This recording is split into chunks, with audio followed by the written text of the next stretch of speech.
Did you know that before he killed 7 people, he aspired to be a musician? Now, the person I'm talking about is Charles Manson.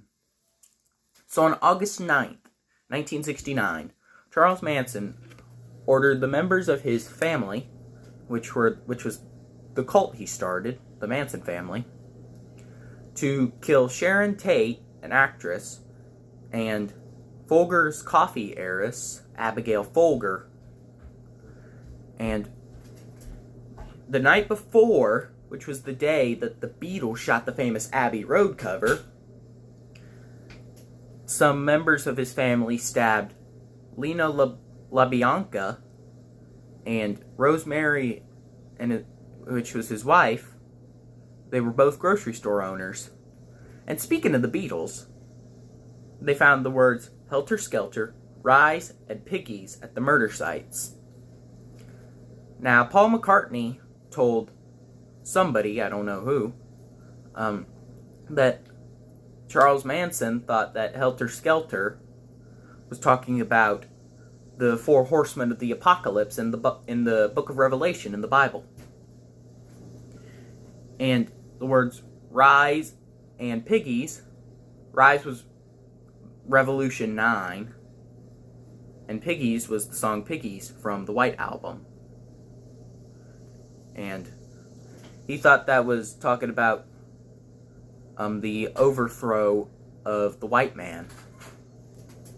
Now, there's a popular myth out there that Charles Manson auditioned for the Monkees back in 1965.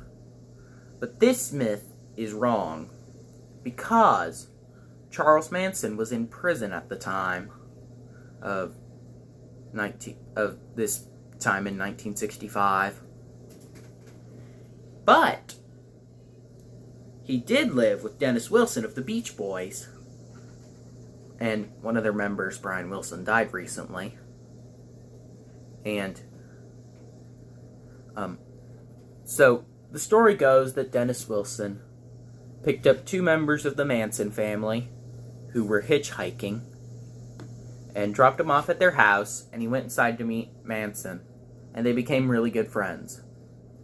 And Charles Manson was invited by Dennis Wilson to record some of his music, but he didn't like what the producers were doing with his music once they were recording.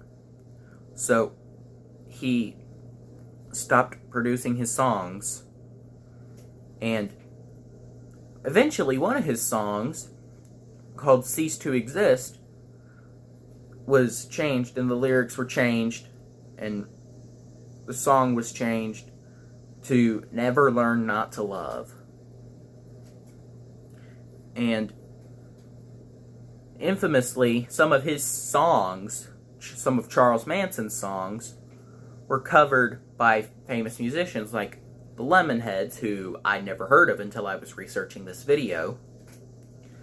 Covered his song Your Home Is Where You're Happy on their second album, Creator. Guns N' Roses infamously covered his song Look at Your Game Girl on their all covers album, The Spaghetti Incident. And Marilyn Manson, who got his name from Marilyn Monroe and Charles Manson. He covered Charles Manson's song Sick City back in 2000. And the house that Sharon Tate lived in was used to record some music, like 9 Inch Nails, who their EP Broken and their second album, The Downward Spiral, were both recorded in the Sharon Tate house. And Marilyn Manson's album, Portrait of an American Family, was also recorded at the Sharon Tate house. That's all for today. Make sure you like, subscribe, and share. Bye.